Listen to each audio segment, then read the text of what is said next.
Assalamualaikum warahmatullahi wabarakatuh. Jumpa lagi di channel YouTubeku Yunina Sinta, dan pada kesempatan kali ini aku Kak Yunina mau ngasih kelanjutan dari video yang kemarin, yaitu kita ngebahas tentang fisika part 1, dan di sini kita akan membahas tentang fisika part 2, yaitu nomor 26 sampai 50 prediksi fisika SKB guru kelas. Bersama saya Yuninarsi Prananta dengan nomor WA 082227977086, atau kalian juga bisa follow Instagram @princessyunina and @smartups_cpns dengan Facebook Yunina Management. Thanks for like and your subscribe-nya ya, dan jangan lupa aktifkan tombol notifikasi buat dapetin notifikasi setiap aku unggah video-video baruku. Oke teman-teman, kali ini di soal fisika kunci dan pembahasan by Instagram @smartups_cpns kita akan ngebahas nomor 26 sampai 50 ya. Are you ready? Yuk kita mulai. Soal nomor 26. Sebuah benda bermasa 5 kg diberi gaya konstan 20 Newton, sehingga kecepatannya bertambah dari 8 m per s menjadi 18 m per s.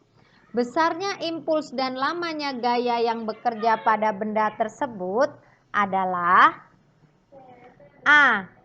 30 ns dan 2,5 s, B. 30 ns dan 3 s, C. 50 ns dan 3 s, D. 50 ns dan 2,5 s, E. 60 ns dan 2,5 s. Nah, di sini teman-teman sudah bisa melihat ya bahwa untuk jawabannya adalah D. Nah, kenapa D? Mari kita cari tahu ya, kenapa kok bisa D nih gitu kan.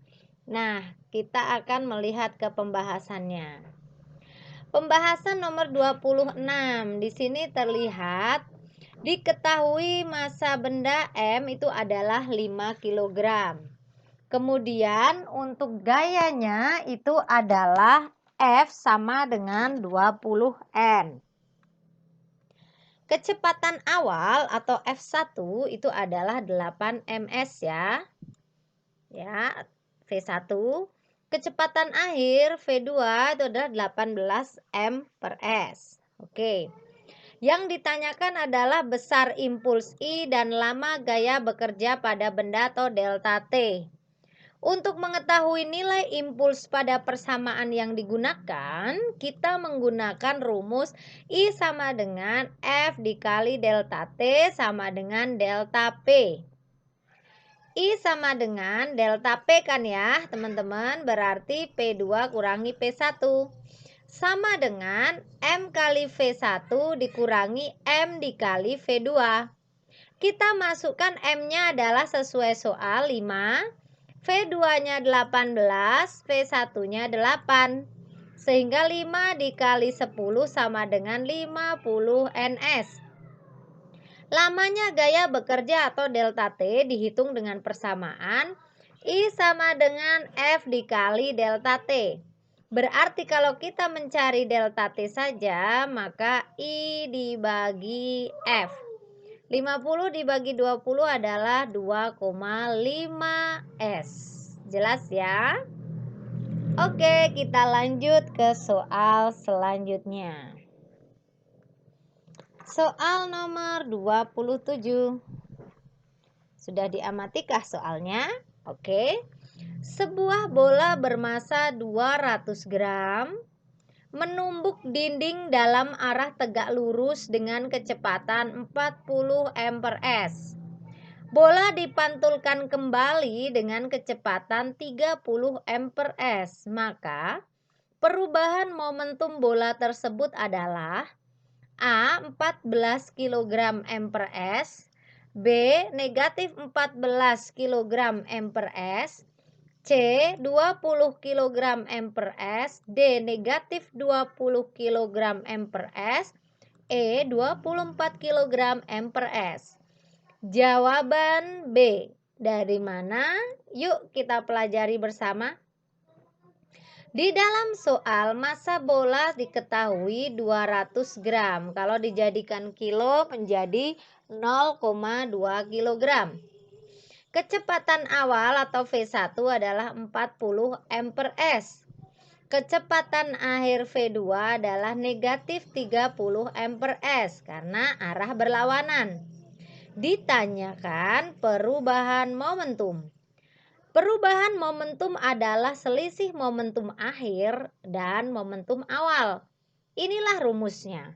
Delta P sama dengan P2 dikurangi P1. Maka kita masukkan saja delta P sama dengan P2 dikurangi P1 sama dengan M dikali V2 dikurangi M dikali V1. Bisa kita tuliskan juga M dikali dalam kurung V2 dikurangi V1. M kita masukkan 0,2 sesuai yang diketahui ya. V2-nya adalah negatif 30 dikurangi 40. Sehingga 0,2 dikali negatif 70. Hasilnya negatif 14 kg M/s. Mudah ya? Oke, kita lanjut ke nomor selanjutnya. Setiap planet memiliki orbit berbentuk elips dan matahari terletak pada salah satu fokusnya. Pernyataan ini sesuai dengan A. Hukum 1 Kepler, B. Hukum 2 Kepler, C. Hukum 3 Kepler, D. Teori heliosentris, E. Teori tata surya. Ya, jawaban benar adalah hukum 1 Kepler. Kok bisa ya? Yuk kita pelajari. Pembahasan nomor 28. Hukum pergerakan planet-planet yang dikemukakan oleh Kepler antara lain. Hukum 1 Kepler. Orbit setiap planet berbentuk elips dan matahari terletak pada salah satu fokusnya. Hukum 2 Kepler. Garis yang menghubungkan planet dengan matahari selama revolusi planet tersebut akan melewati bidang dengan luas yang sama dalam jangka waktu yang sama pula. Hukum 3 Kepler. Kuadrat skala revolusi planet-planet berbanding lurus dengan pangkat 3 jarak rata-ratanya dari matahari. Oke, semoga tahu perbedaannya ya antara hukum 1, 2, dan 3 Kepler. Next, kita lanjut untuk soal selanjutnya. Soal nomor 29. Berikut yang merupakan contoh simbiosis mutualisme. A. Tali putri dan tumbuhan inang. B. Rafflesia dan tumbuhan inang. C. Bakteri dan jamur pada akar tanaman. D. Anggrek dan pohon yang tinggi. E. Ikan remora dan ikan hiu. Ya, jawaban tepat adalah C. Bakteri dan jamur pada akar tanaman. Pembahasan nomor 29. Simbiosis mutualisme adalah cara hidup bersama antara dua makhluk hidup yang berbeda dan saling menguntungkan. Contohnya adalah kerbau dan burung jalak, lebah dan bunga, lumut kerak, bakteri di dalam usus manusia, bakteri dan jamur pada akar tumbuhan. Soal nomor 30. Kehidupan antara benalu dengan tumbuhan inang disebut simbiosis setengah parasit karena A. Benalu masih dapat berfotosintesis, B. Benalu tidak merugikan, C. Hidupnya menempel pada pohon-pohon yang tinggi, D. Benalu hanya menempel sementara, E. Tumbuhan inang masih mendapat keuntungan. Ya, jawaban yang benar adalah A. Benalu masih dapat berfotosintesis. Penjelasannya sebagai berikut. Benalu memiliki klorofil sehingga dapat melakukan fotosintesis. Air dan garam mineral yang diperlukan untuk fotosintesis diserap dari batang tumbuhan yang ditumpanginya. Karena benalu dapat berfotosintesis, maka benalu disebut juga tumbuhan setengah parasit. Mudah ya? Yuk lanjut ke soal selanjutnya. Soal nomor 31. Ditetapkan suhu air membeku pada tekanan 1 atm sebesar 20 derajat X. Sedangkan air mendidih pada tekanan normal bersuhu 80 derajat X. Jika termometer Celcius menunjuk angka 80 derajat Celcius, termometer X akan menunjuk angka A 90 derajat X, B 87 derajat X, C 78 derajat X, D 72 derajat X, E 68 derajat X. Ya, jawaban yang tepat adalah E. Dari mana? Yuk kita cari tahu. Diketahui titik beku termometer X itu adalah X0 ya. Itu adalah 20 derajat X. Titik didih termometer X1 itu adalah 80 derajat X. Suhu termometer Celcius adalah 80 derajat Celcius. Yang ditanyakan adalah suhu di termometer X. Hubungan dua termometer dapat dihitung dengan persamaan di dalam kotak merah ini ya teman-teman. X dikurangi X0 sama dengan A dikurangi A0 per X1 dikurangi X0 sama dengan A1 dikurangi A0. Seperti ini ya. Keterangan untuk X itu adalah suhu pada termometer X. Untuk A itu adalah suhu pada termometer A. X0 titik tetap bawah termometer X. X1 titik tetap atas termometer X. A0 titik tetap bawah termometer A. A1 titik tetap atas termometer A. Kita masukkan ke dalam operasi rumus yang sudah kita bahas tadi di depan. Pakai ini ya. Kita masukkan X dikurangi X0 per X1 dikurangi X0 sama dengan A dikurangi A0 per A1 dikurangi A0. Masukkan X dikurangi 20 per 80 kurangi 20 sama dengan 80 dikurangi 0 per 100 dikurangi 0. Jadi X dikurangi 20 per 80 kurangi 20 adalah 60. 8 sama dengan 80 per 100.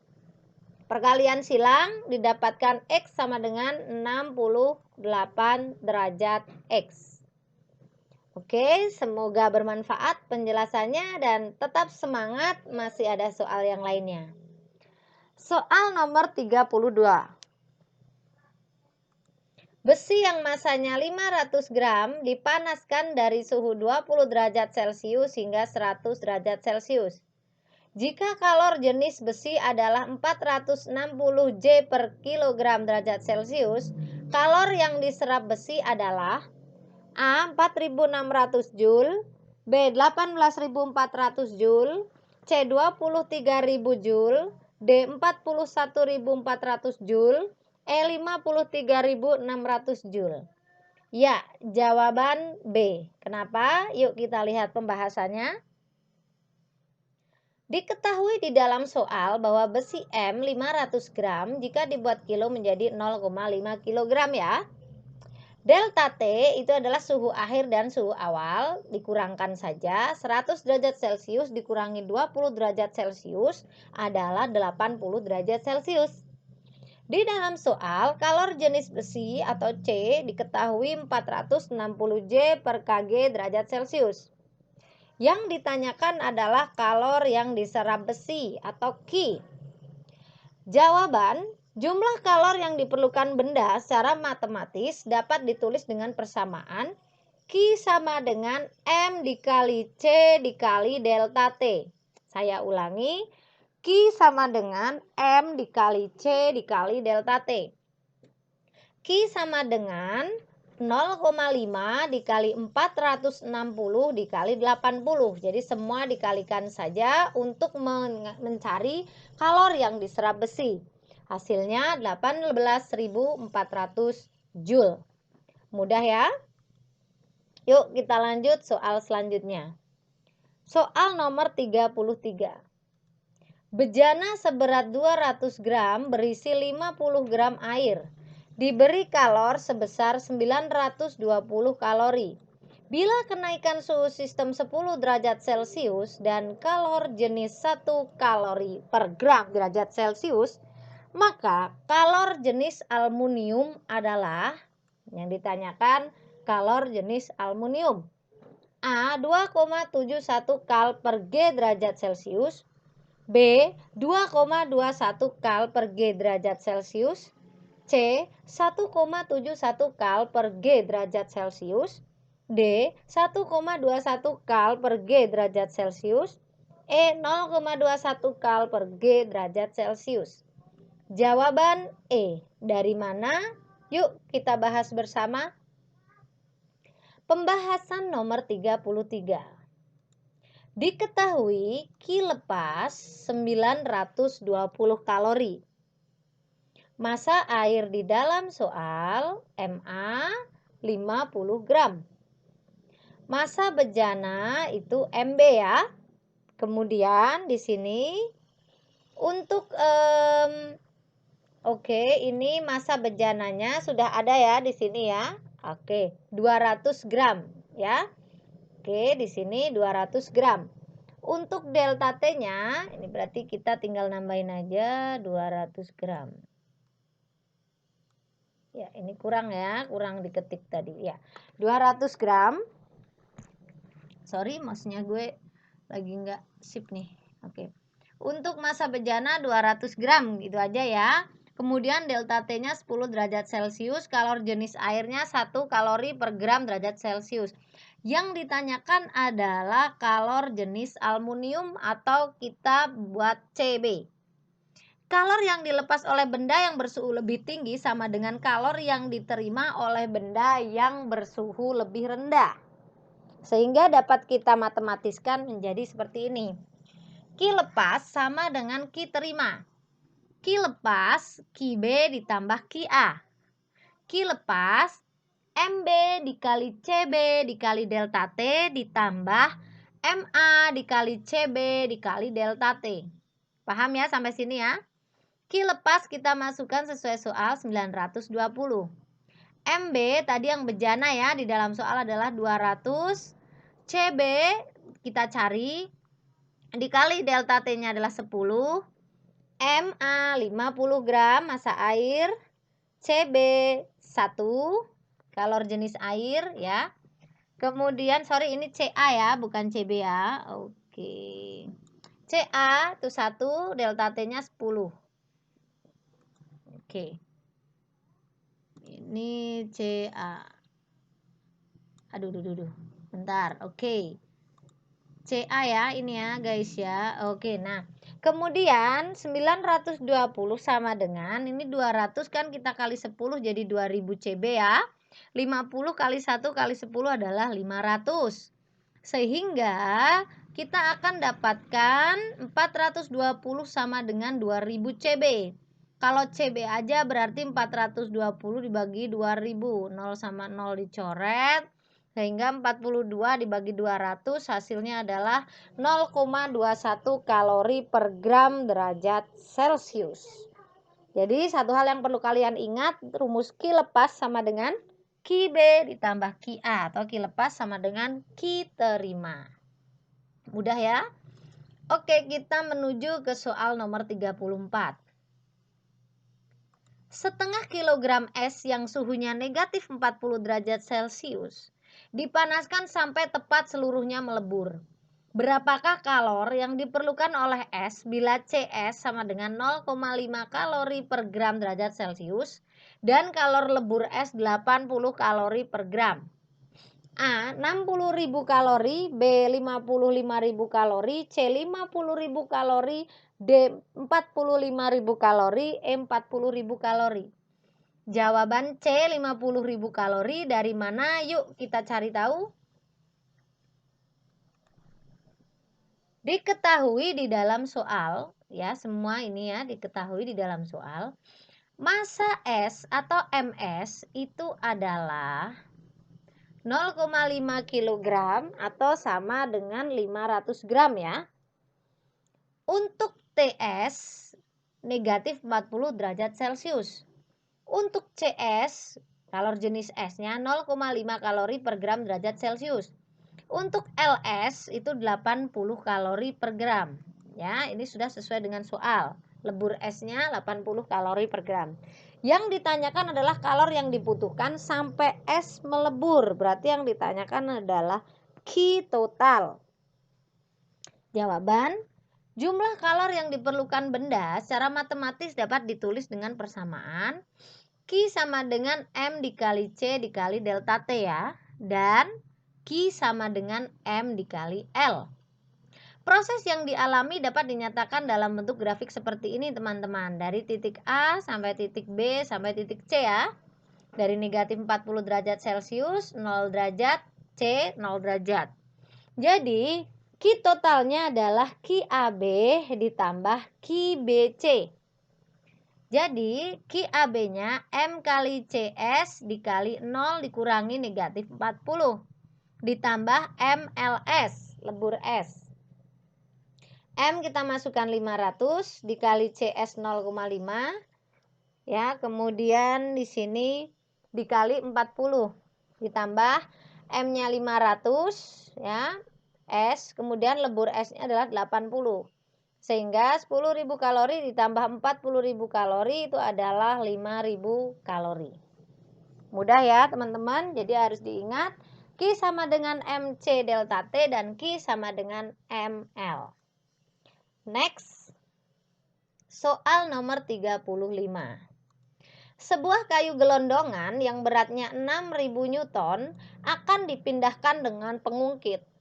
Apabila panjang pengungkit 5 meter dan panjang lengan beban 1 meter, maka keuntungan mekanisnya berapa? A1, B2, C3, D4, E5. Jawaban D4 karena pembahasannya sebagai berikut. Diketahui dalam soal W sama dengan 6.000 Newton ya. Panjang pengungkitnya adalah 5 meter. Lengan beban atau LW itu adalah 1 meter. Ditanya adalah keuntungan mekanis atau KM. Jawaban KM tuas sama dengan W per F. Sama dengan LF per LW. W beban satuan Newton, F kuasa satuan Newton, LF lengan kuasa meter, LW lengan beban meter. Paham ya untuk rumus matematisnya? Untuk mencari nilai kuasa F, LF sama dengan panjang pengungkit dikurangi LW. Berarti LF sudah ketahuan ya, 4 meter. Maka kita masukkan ke dalam rumus berikut ini. W per F sama dengan LF per LW. Perkalian silang menjadi W dikali LW sama dengan F dikali LF. W kita masukkan 6.000 sesuai soal. LW-nya 1, F-nya dicari, LF-nya 4. Oke, karena ini kita udah cari dari sini. Nah, kemudian F sama dengan 6.000 dibagi 4, yaitu 1.500 Newton. Maka kita bisa mencari keuntungan mekanisnya, teman-teman. KM sama dengan W per F. Sehingga W kita masukkan 6.000 sesuai dengan soal. Dibagi F yang sudah kita temukan 1.500. Maka keuntungan mekanisnya adalah 4. Jelas ya teman-teman? Oke, cukup mudah dan kita lanjut lagi ke soal berikutnya. Soal nomor 36. Dua orang anak mendorong benda dengan massa 40 kg.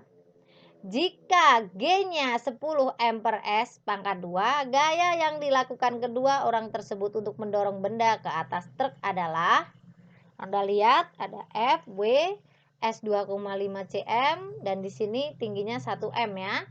A 160 Newton, B 200 Newton, C 375 Newton, D 400 Newton, E 425 Newton. Jawaban A 160 Newton dari mana? Yuk kita cari tahu. Pembahasan nomor 36. Massa benda itu atau M kecil adalah 40 kg ya di dalam soal. G itu adalah 10 M per S kuadrat. S itu 2,5 M, H 1 M. Gaya untuk mendorong atau F berapa? KM bidang miring adalah sama dengan W per F sama dengan S per H. W itu beban Newton, F itu kuasa Newton, S itu jarak M, H itu ketinggian. Sehingga tinggal kita masukkan saja ke rumus ini teman-teman. W per F sama dengan S per H. Berarti F sama dengan W dikali H per S. W dikali H itu adalah M dikali G dikali H per S. Jadi F-nya sama dengan 40 dikali 10 dikali 1 ya, sesuai dengan soal. Dibagi jaraknya adalah 2,5. Tinggal kita masukkan dan kita hitung bahwa gaya untuk mendorong benda atau F-nya adalah 160 Newton. Jelas ya? Oke. Yang penting kalian hafalkan KM bidang miringnya ini adalah W per F sama dengan S per H. Soal nomor 37. Perhatikan tabel dari dua transformator berikut. Transformator A, NP 250 lilitan, NS 500 lilitan, VP 100 volt, VS 200 volt. Transformator B, NP 1000 lilitan, NS 200 lilitan, VP 200 volt, VS 50 volt. Sudah dilihat ya? Berdasarkan data di atas dapat disimpulkan bahwa A.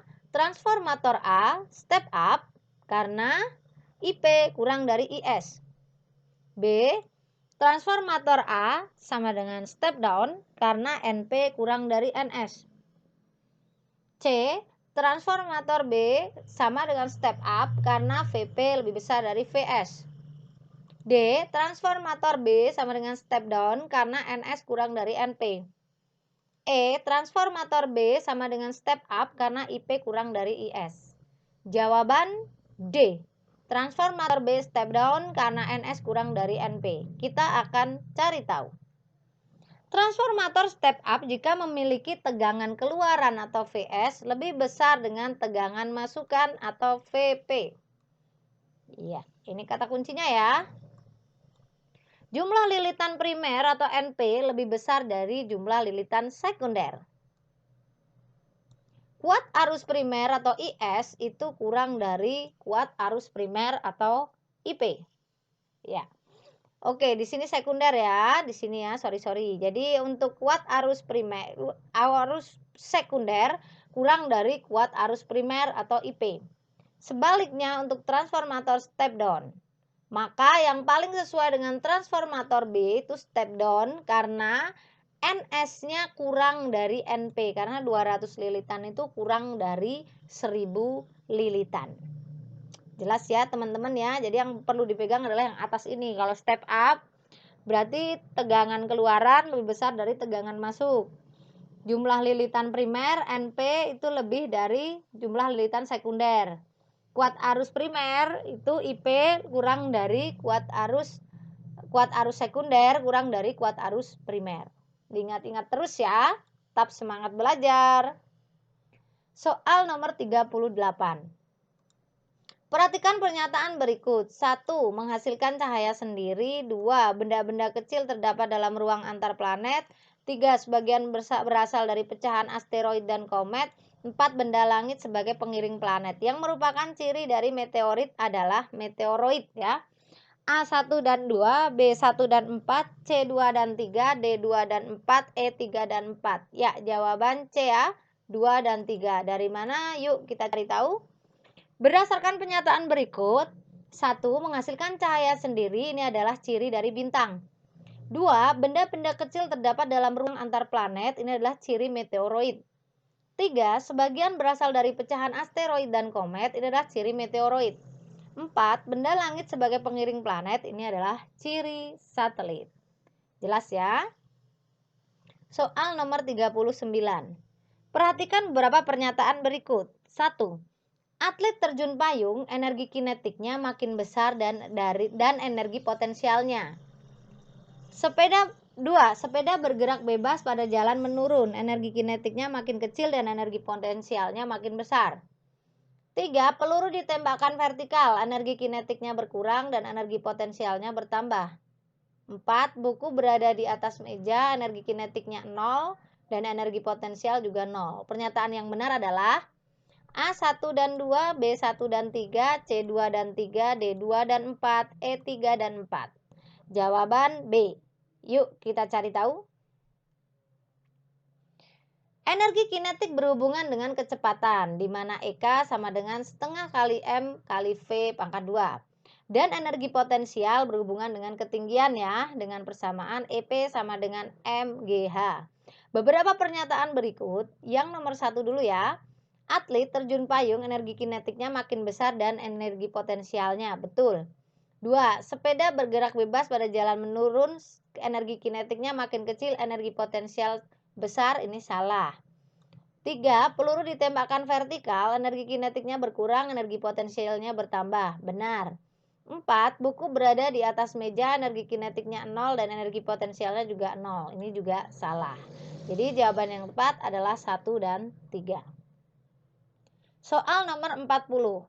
Seekor elang terbang pada ketinggian 8 m dengan kecepatan 2 m per s. Perbandingan energi potensial dan energi kinetik elang adalah A 1 banding 20, B 1 banding 40, C 40 banding 1, D 20 banding 1, E 2 banding 4. Jawaban C 40 banding 1. Dari mana? Yuk kita bahas. Pembahasan nomor 40. Diketahui H ketinggian 8 m, V kecepatannya 2 m per s. Yang ditanya adalah perbandingan EP dan EK ya, energi potensial dan energi kinetik. Energi kinetik berhubungan dengan kecepatan kan tadi ya, EK sama dengan setengah kali M kali V pangkat 2. Dan energi potensial itu berkaitan dengan ketinggian, dengan persamaan EP sama dengan M kali G kali H. Maka kita buat seperti ini, EP dibanding EK sama dengan MGH per setengah kali M kali V pangkat 2. Kita masukkan angka-angkanya.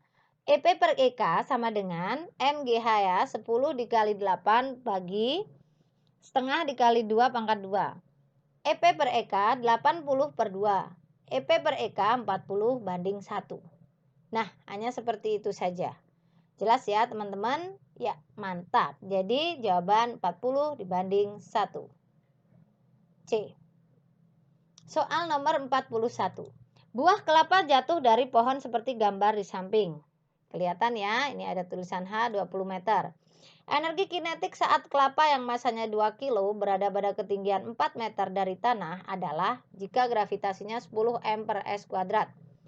A 80 Joule, B 180 Joule, C 320 Joule, D 480 Joule, dan E 500 Joule. Kenapa C 320 Joule? Jawabannya yuk kita cari tahu.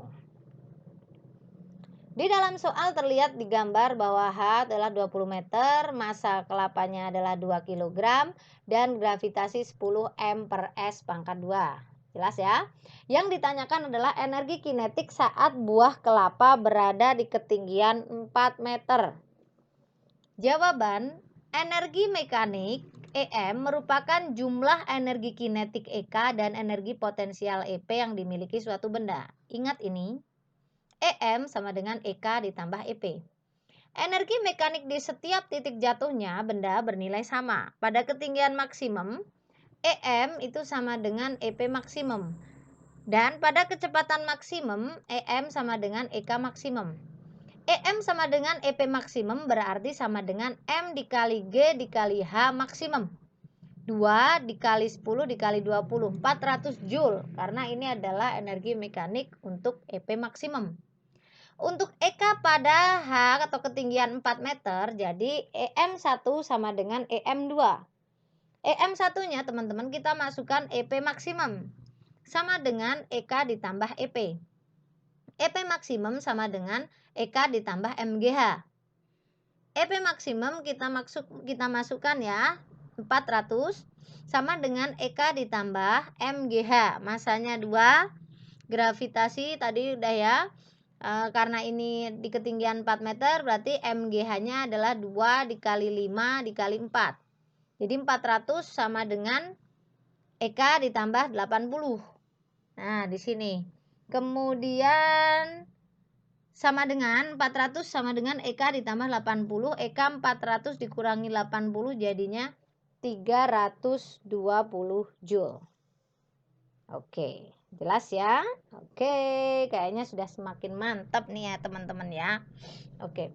Ini untuk, oh ya ini G-nya ya, sorry. Ini G-nya bukan 5 tapi 10. Gravitasinya kan kita pakainya 10 ya, sorry. Kita benerin dulu. 2 kali 10, 20. 20 kali 4, 80. Oke, jadi tetap ya jawabannya adalah 80. Sehingga EK ditambah 80. Jadi EK-nya adalah 400 dikurangi 80 sama dengan 320 Joule. Oke ini. Tadi ada salah ketik 5 ya, harusnya G sama dengan 10 M per S pangkat 2. Tapi hasilnya sama aja. Oke, thank you. Kita lanjut ke nomor soal selanjutnya. Soal nomor 42.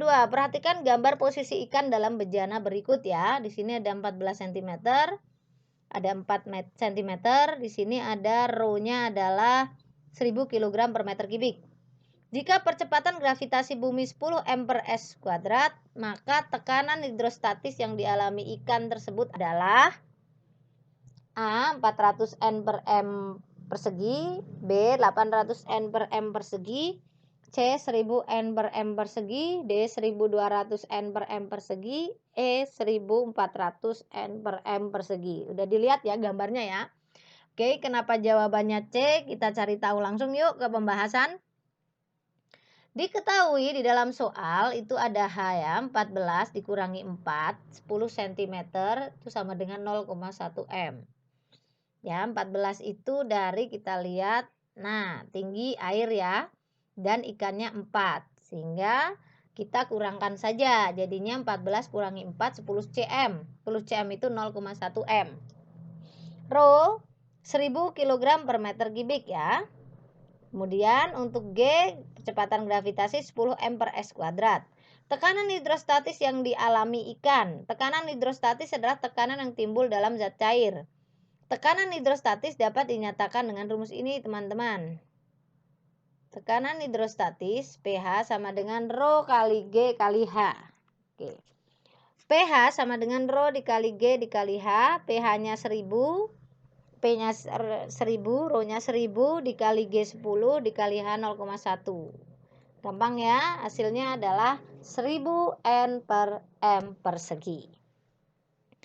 Oke, semakin mantap dan percaya diri menghadapi SKB. Semoga yang nonton sampai akhir video ini lolos ASN tahun ini. Amin ya robbal alamin. Soal nomor 43, perhatikan gambar di samping guys. Mesin pengangkat mobil hidrolik pada gambar di atas memiliki pengisap masing-masing dengan luas A1 15 cm persegi, A2 600 cm persegi. Apabila pada pengisap kecil diberi gaya F1 sebesar 450 Newton, maka berat beban yang dapat diangkat adalah A 180 Joule, B 1800 Joule, C 18.000 Joule, D 20.000 Joule, E 25.000 Joule. Oke. Jawaban C 18.000 Joule. Dari mana? Kita cari tahu yuk. Di sini ada F2 ya, 450. Ini F2, A1-nya 15, A2-nya 600. Sudah jelas untuk gambarnya? Oke, bisa dilihat dulu beberapa saat. Ya, kita langsung ke pembahasan ya. Diketahui di dalam soal bahwa F1-nya 450 Newton, gitu ya. Kemudian A1-nya 15 cm persegi, A2-nya 600 cm persegi. Yang ditanya adalah F2. Gaya yang bekerja pada permukaan zat cair dalam ruang tertutup, tekanannya diteruskan ke segala arah sama besar. Jadi rumusnya adalah F1 per A1 sama dengan F2 per A2. Kita langsung masukkan ke dalam persamaannya ya teman-teman. F1 per A1 sama dengan F2 per A2. F1 kita masukkan 450, A1 15, F2 per 600, F2-nya jadinya 450 dikali 600 bagi 15 perkalian silang. F2-nya adalah 18.000 Newton. Nah, yang ini dihafalkan ya. Oke, kita lanjut ke nomor selanjutnya. Sebuah balok beratnya 50 Newton di udara. Ketika dicelupkan ke dalam air, beratnya menjadi 30 Newton. Massa jenis balok adalah berapa? Jika rho air 1000 kg per meter kubik. A 1.500 kg per meter kubik, B 2.500 kg per meter kubik, C 3.000 kg per meter kubik, D 3.500 kg per meter kubik, E 4.000 kg per meter kubik. Ya, jawaban 2.500 dari mana? Yuk kita cari tahu di pembahasan. Pembahasan nomor 44 ya. WU udara ya 50 Newton, WA 30 Newton air. Yang ditanya massa jenis balok, rho balok ya. Suatu benda berada dalam zat cair benda mendapat gaya ke atas sebesar berat zat cair yang didesak benda. Jadi FA sama dengan rho zat cair dikali G dikali V. FA sama dengan WU dikurangi WA. Keterangan FA itu adalah gaya angkat ke atas, satuan Newton. V adalah volume air yang mendesak atau meter kubik. Sehingga FA sama dengan WU dikurangi WA.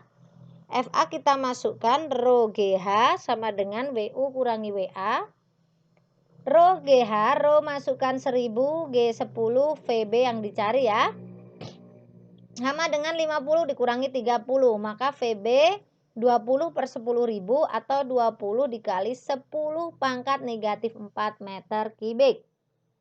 Massa jenis benda rho itu sama dengan M bagi vol. Jika W sama dengan M kali G, maka M sama dengan W dibagi G. Rho, massa dibagi volume sama dengan WU dibagi G kali V. Paham ya? Jadi kita masukkan WU-nya adalah 50, G-nya 10, V-nya yang ini ya. Kita masukkan ke sini. Oke. 20 kali 10 pangkat negatif 4. Sehingga didapatkan hasil 2.500 kg per meter kubik. Seperti itu ya teman-teman. Semoga bermanfaat.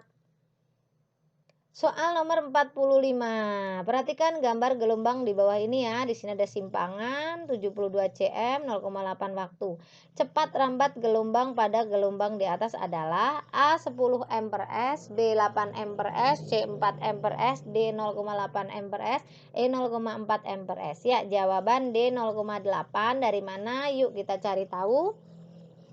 Diketahui N 2,25 gelombang, T 9 detik ya. Kemudian di sini gamma 72 per 2,25 sama dengan 32 cm sama dengan 0,32 M. Cepat rambat gelombang atau V. Itu cepat rambat gelombang, masih ingat ya rumusnya, jarak yang ditempuh gelombang dalam satuan waktu. Jadi V sama dengan panjang gelombang per T sama dengan panjang gelombang dikali F. Maka di dalam V ini kita bisa tahu ya untuk, nah di sini ya, di situ udah kelihatan ya. Maka V sama dengan gamma dikali F atau gamma dikali N per T. Gammanya kita masukkan yang ini ya, yang sesuai dengan tadi di sini 0,32 kita masukkan di sini. 0,32 dikali 2,25 bagi 9. 0,32 kali 2,5 adalah 0,8 M per S. Jadi untuk cepat rambat gelombang, mohon untuk jarak yang ditempuh dalam gelombang dalam satuan waktu. Jadi ini harus dihafalkan ya teman-teman untuk mendapatkan rumus ini. Ya, jelas ya? Yuk kita lanjut ke nomor selanjutnya. Seorang berteriak dengan keras di antara dua tebing. Beberapa saat kemudian orang tersebut mendengar dua bunyi pantul. Pertama setelah 4 second dan berikutnya setelah 5 second. Dari ia berteriak. Cepat rambat bunyi di udara adalah 340 M per S. Jarak antara dua tebing berapa? Sesuai gambarnya ya, yang ditanyakan jaraknya berapa? A 680 meter, B 850 meter, C 1190 meter, D 1350 meter, E 1530 meter. Jawaban E, kenapa? Yuk kita cari tahu. Waktu bunyi pantul 1 itu terdengar 4 second ya. Waktu bunyi pantul 2 terdengar 5 second ya. Cepat rambat bunyi itu atau V itu adalah 340 meter per second. Yang ditanya jarak antara dua tebing ya teman-teman. Kedua bunyi pantul tersebut berasal dari tebing sebelah kiri dan kanan orang. Anggap saja pantulan pertama berasal dari tebing sebelah kiri dan pantulan kedua berasal dari tebing sebelah kanan orang. Tebing sebelah kiri dulu ya. S1 sama dengan VT dibagi 2. S1 340 cepat rambat bunyi dikali T itu adalah pantulan yang pertama 4 dibagi 2 680 meter. Tebing yang kedua atau tebing kanan 340 dikali 5 second dibagi 2 850 meter. Maka jaraknya tinggal kita jumlah saja. S sama dengan S1 ditambah S2 680 ditambah 850. Ini cara menghitung jarak antara dua tebing teman-teman. Sama dengan 1530 meter. Mudah kan? Ya, semakin mantap ya belajar bersama Kak Yunina, semakin mantap, asyik. Kita menuju ke soal nomor 47. Sekelompok siswa melakukan pengamatan terhadap oli dalam botok.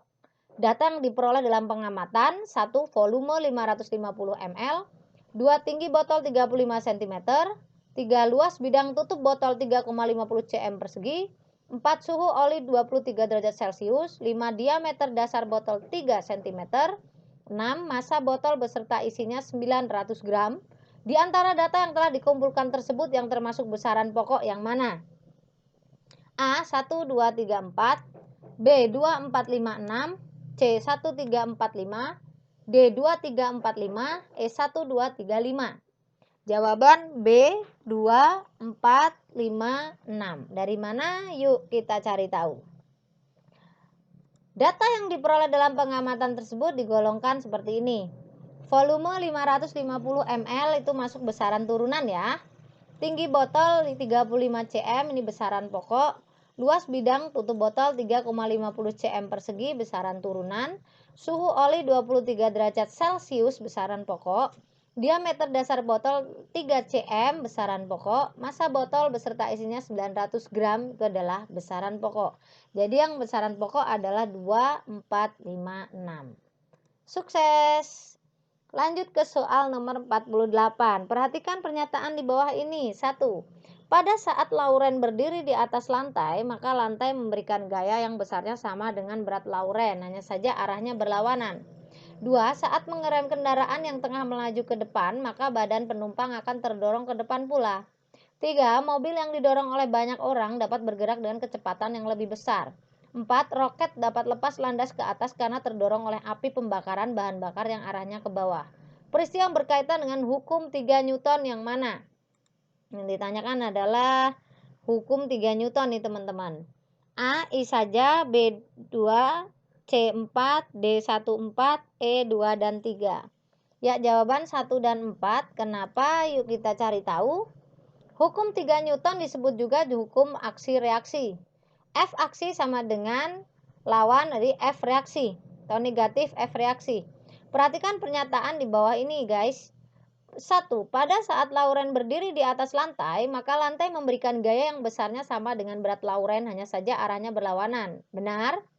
2. Saat mengerem kendaraan yang tengah melaju ke depan, maka badan penumpang terdorong ke depan. Itu salah ya, karena delta F sama dengan 0. Mobil yang didorong oleh banyak orang dapat bergerak dengan kecepatan yang lebih besar. Salah, karena delta F sama dengan M dikali A. 4. Roket dapat lepas landas ke atas karena terdorong oleh api pembakaran bahan bakar yang arahnya ke bawah. Benar sekali. Jelas ya, ini adalah hukum 3 Newton, hukum aksi, reaksi. Soal nomor 49. Perhatikan cara membuat magnet berikut. Terlihat ya. P, Q, besi, magnet, utara, selatan. RT besi, SU magnet. Setelah besi PQ dan RT digosok berulang-ulang dan searah seperti pada gambar, maka jenis kutub yang dihasilkan jadi kutub apa nih di PQ RT-nya? A. Kita dilihat di sini ya, besi PQ dan besi RT ya. Untuk A, ujung P selatan, ujung Q utara, ujung R selatan, ujung T utara. B, ujung P selatan, ujung Q utara, ujung R utara, ujung T selatan. C. Ujung P utara, ujung Q selatan, ujung R utara, ujung T selatan. D. Ujung P utara, ujung Q selatan, ujung R selatan, ujung T utara. E, ujung P selatan, ujung Q selatan, ujung R utara, ujung T utara. Ya, jawaban C dari mana? Yuk kita cari tahu. Gosokan magnet terhadap logam secara searah berulang-ulang atau logam digosokkan terhadap magnet secara searah berulang-ulang. Ujung awal gosokan menjadi kutub magnet yang sama dengan kutub magnet penggosoknya loh ya. Jadi Anda bisa lihat, perhatikan di sini. Ini kan yang diulang-ulang adalah utara dulu ya. Terus itu kalau PQ, maka yang di P ini yang diulang-ulang adalah utara. Karena ini yang dikosongkan S dulu selatan, maka yang di ujungnya di T ini adalah yang selatan. Anda bisa lihat di sini ya. Nah, terus. Nah, sehingga kita bisa lihat untuk jawabannya sebentar. Untuk C-nya itu adalah untuk ke P-nya ini ujung P-nya berulang kali searah ya. Yang P ini yang berulang kali searah itu adalah utara. P-nya utara, kemudian Q-nya selatan. Kemudian yang di sini untuk R-nya RT ya, RT berarti untuk S terus ke sini berulang-ulang. Anda bisa lihat karena menggosoknya yang RT ini kan dari T ke R, maka T-nya yang mendapatkan. Nah, ini kan menggosokkannya, yang ini kan ke sana arahnya ya guys. Ya, kalau ini kan arahnya ke sini ya. Nah, jadi jangan sampai kalian bingung ya. Karena ini yang digosok duluan selatan, maka dia T-nya selatan. Ini yang digosok duluan ini adalah P, maka ini P-nya yang utara. Gampang ya? Oke.